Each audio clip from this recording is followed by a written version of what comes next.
Hola a todos y bienvenidos a Diario Runner. Yo soy Pedro Moya, creador de palabraderunner.com, y en este podcast os hablo de mi día a día como corredor. Hablamos de correr, de material, zapatillas, tecnología, aplicaciones, curiosidades y muchísimo más. Y en el episodio de hoy os voy a hablar de lo que he visto este fin de semana, que como ya habréis visto vosotros en el título de este episodio, es el último documental de Kipchoge, de Eliud Kipchoge, que se llama The Last Milestone o El último hito, creo que es en español, aunque en realidad el documental no está en español. Es una peli documental, dura como 1 hora y media o así. Y seguramente la primera pregunta que me vais a hacer es ¿dónde lo has visto, Pedro? ¿Qué plataforma está? Y aquí viene la mala noticia, no está en ninguna parte en España. Yo estoy muy a favor de pagar por contenidos, obviamente, igual que me gusta que respeten mis contenidos, yo también respeto el de los demás, pero me ha sido imposible comprarlo de ningún modo desde España. Te metes a la página oficial, que creo que es, lo tengo aquí apuntado, kipchogemovie.com, y está, pues, Reino Unido, ¿dónde verlo? En Amazon, en Apple TV, en Google Play para comprarlo, en YouTube para comprarlo, en Rakuten, en Prime Video, en Sky, bueno, un montón. Irlanda, Bélgica, Alemania, Francia, no sé qué. España no está por ninguna parte. No, oficialmente, legalmente, digamos, no se puede ver este documental de Kipchoge desde España. Entonces, ¿dónde lo he visto yo? Pues bueno, ya os podéis hacer una idea de que hay que hacer alguna artimaña para poder verlo y ya está. Así que si lo queréis ver tenéis que buscar por ahí, pero oficialmente, por mucho que quieras pagar el documental, no se puede desde España, a día de hoy al menos. Ha pasado como, creo que un mes, creo que salió en agosto, creo que lo publicaron en agosto, y desde entonces sigue sin poderse ver en ninguna plataforma o pagándolo individualmente desde España. Así que bueno, hay que buscarse las castañas para verlo. ¿De qué va este documental? Bueno, principalmente va iba a decir del intento, pero no fue intento, de cómo Kipchoge consiguió bajar de las 2 horas en maratón, al menos en la maratón a medida que le hicieron, con el reto Ineos 1.59, y más o menos todo el documental, la hora y pico, está en torno a ese reto, porque luego la última parte, digamos ya, que se centraron en el propio día en sí, ahí en Viena, en el circuito que le crearon, cómo fue todo el sistema, que ahora comentaré, pero más o menos eso, todo el documental va en torno al reto del Ineos. Y una curiosidad que he visto que no sabía es que el director ha sido Jake Scott, que es el hijo de Ridley Scott, que bueno, es mucho más conocido, y como podéis imaginar, también han metido pasta aquí en el documental, que creo que de presupuesto tiene como 4,5 millones de presupuesto para el documental.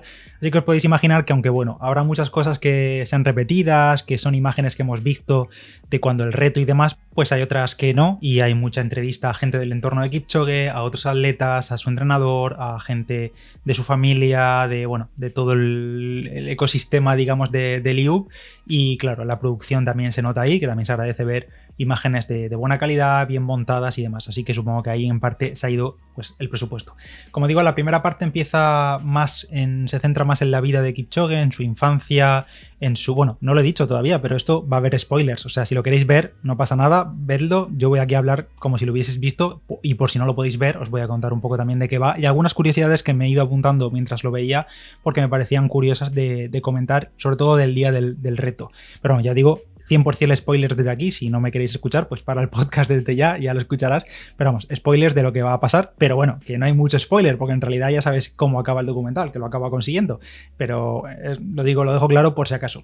Como digo, empieza sobre todo la primera parte del documental en Kaptagat, ahí donde entrenan, el grupo de entrenamiento que tienen.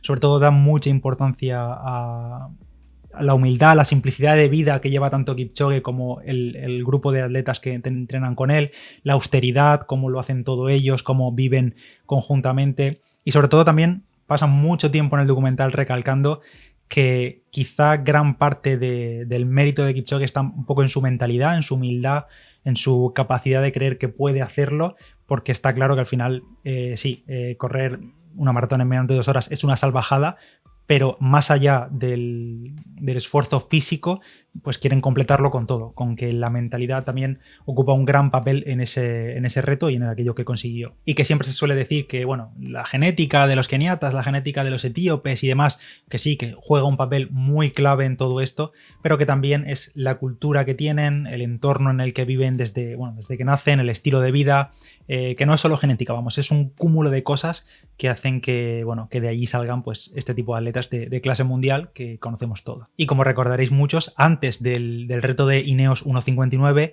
Kipchoge ya intentó bajar de las 2 horas en maratón. En aquel momento fue un proyecto de Nike que hizo el Breaking 2, que fue en Monza, no sé si lo recordaréis, que al final creo que se quedó por 22 segundos, creo que hizo 2 horas 22 segundos Kipchoge y no consiguió bajar en aquel momento. Pero en aquel momento fue como la semilla que hizo que dice, bueno, esto va a ocurrir en algún momento, lo va a conseguir, se ha quedado a solo 22 segundos. Y según dicen, una cosa que me apunté es que una de las cosas que ocurrió en aquel momento de Monza es que dicen que no consiguieron meter tantos hidratos de carbono como les hubiese gustado a Kipchoge durante la carrera. Al final, supongo que no todo se puede achacar a eso, no, esos 22 segundos no creo que fuesen simplemente porque no consiguieron meter los carbohidratos, pero bueno, lo comentan en el documental y en el apunte, que por cierto, creo que no está publicado en ninguna parte qué es lo que consume o cuánto es lo que consume Kipchoge en carrera, porque consumir en cuanto a nutrición consume Maurten, pero sí he encontrado que Maurten mismo, la propia compañía, dijo que en 2018, cuando Kipchoge hizo el récord del mundo de maratón en Berlín, el que sigue vigente a día de hoy, dijo que en ese día estaba consumiendo una mezcla entre los polvos y geles y que estaba un poco por encima de los 100 gramos de hidratos de carbono a la hora. En este caso ya no sé, que han pasado los años, no sé lo que harían en el Ineos y demás, seguramente esto lo tendrían estudiadísimo de cara al Ineos y no sería raro que estuviese pues igual, por ahí, entre 100 y 120 gramos de hidratos de carbono a la hora. Y ya llega un momento del documental en el que se centran al 100% en el reto, en el Ineos 1.59, en general en todo lo que rodeó al reto, a ese espectáculo, que la verdad que fue un espectáculo, pero lo disfrutamos mucho. Entonces, bueno, van paso a paso, digamos, área por área, todo lo que estuvieron estudiando para hacer todo lo que estuviese en su mano para que Kipchoge solo se tuviese que centrar en correr y ya está. Desde la planificación, la elección del circuito, la aerodinámica, los ensayos con las liebres, la nutrición, el material, todo lo van comentando punto por punto. Y por ejemplo, el primero que más atención le prestan es el de pulir la aerodinámica. Según estuvieron haciendo análisis de fluidos en laboratorio y demás para ver, haciendo distintos modelos, a ver cuál era la forma pues eso, más aerodinámica para ir en carrera. Ya sabéis que en el reto Kipchoge iba en una formación, digamos, una formación de atletas, llevaba 5 por delante y 2 por detrás, y aun lo que se puede pensar cuando decimos, bueno, ¿cuál es la forma más aerodinámica? Por ejemplo, en ciclismo siempre se suele ir en V, o depende, suele haber abanico, si hay viento y demás, pero digamos que la formación en V, en la forma de un pájaro, podemos pensar que quizás sería la más aerodinámica, pero no, resulta que cuando hicieron los cálculos y los modelos por ordenador a ver qué forma era la forma de correr, todos los atletas juntos, era la más aerodinámica para Kipchoge, para que él tuviese que hacer el menor esfuerzo o que al menos estuviese más cubierto del aire, pues vieron que la forma de V invertida, que digamos sería la forma de flecha, esa no era la más óptima, sino que era una Y. Y si recordáis o si buscáis imágenes del reto del Ineos 1.59, pues iban exactamente así. Iban 5 corredores por delante del U, que iban haciendo una V. Después en el centro iba Kipchoge y por detrás de él iban 2 más. En esta formación de Y, donde Kipchoge iba en el centro, pues el aire que comen los de delante, los 2 primeros, les dan el pecho, se abre hacia los lados, a los de atrás les dan el pecho, se abre hacia los lados y todo le llega, digamos, al capitán de cada equipo de liebres, que es el que está justo delante de Kipchoge en el centro de la formación en Y, que es el que se lleva todo el chorro de aire y de turbulencias que le vienen de delante. Pero justo detrás de él, que es donde se coloca Kipchoge, es donde hay como un espacio, un hueco de vacío, que no es vacío obviamente, pero que le corta directamente todo el viento a Kipchoge, que al final es el que importa que no tenga impacto del aire, por mínimo que sea. Eso sí que es verdad que yo me acuerdo que viendo el Ineos 1.59 y después también viéndolo en el documental, que aparecen sobre todo los últimos kilómetros, desde mitad de carrera se ve a Kipchoge ligeramente descentrado con respecto a donde debería estar. Él debería estar justo detrás de la persona que está en el centro, pero claro, es una posición bastante incómoda porque primero, no ves, no estás viendo nada más que estás viéndole la espalda o la nuca al que tienes delante, y segundo, hay más riesgo de caída, de un tropezón, de comerte al de delante, que se te vaya la pierna o que el de delante se tropiece. Y si os fijáis, tanto en el documental como en el día de la carrera, Kipchoge siempre, desde casi mitad de carrera, un poco antes incluso, va un poco ladeado, digamos que no va en la posición óptima que la que originalmente estaba prevista. Supongo que también porque quizá Kipchoge, pues eso, como es una posición un tanto incómoda, estar 100% tapado y no ver y con peligrosidad de poder caerte, pues supongo que él pues se ladeó un poco y bueno, tampoco le fue mal así. Explican también durante el documental cómo fueron los cambios de equipo. No recuerdo cada cuántos kilómetros eran, no sé si eran cada 5 kilómetros. Todas las liebres salían y entraba un nuevo equipo de liebres. El único que se mantenía en carrera era Kipchoge. Recuerdo también que, aunque hizo menos de 2 horas en esa maratón, no es un tiempo oficial. Principalmente por todo esto, porque es una carrera hecha a su medida, las liebres van entrando y saliendo, los avituallamientos eran en marcha, bueno, todo lo que rodea a la carrera estaba hecho a su medida y por tanto no es un récord oficial como tal, no tiene condiciones de carrera. Pero bueno, una de las cosas que comentan es que en el kilómetro 2 había establecida, digamos, una estrategia de carrera con unos ritmos que había que cumplir para que al final en meta el tiempo fuese 2 horas o menos.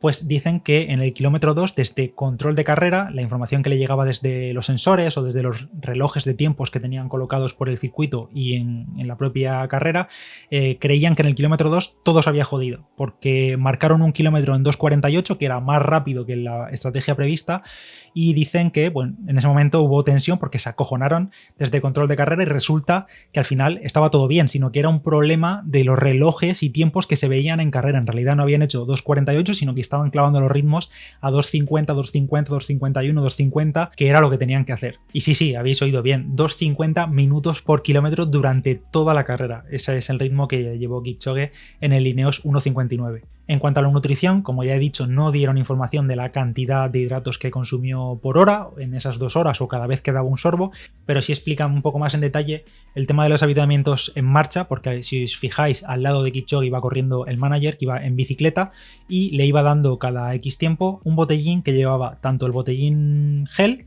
como un gel enganchado al botellín, por si quería tomar una cosa u la otra.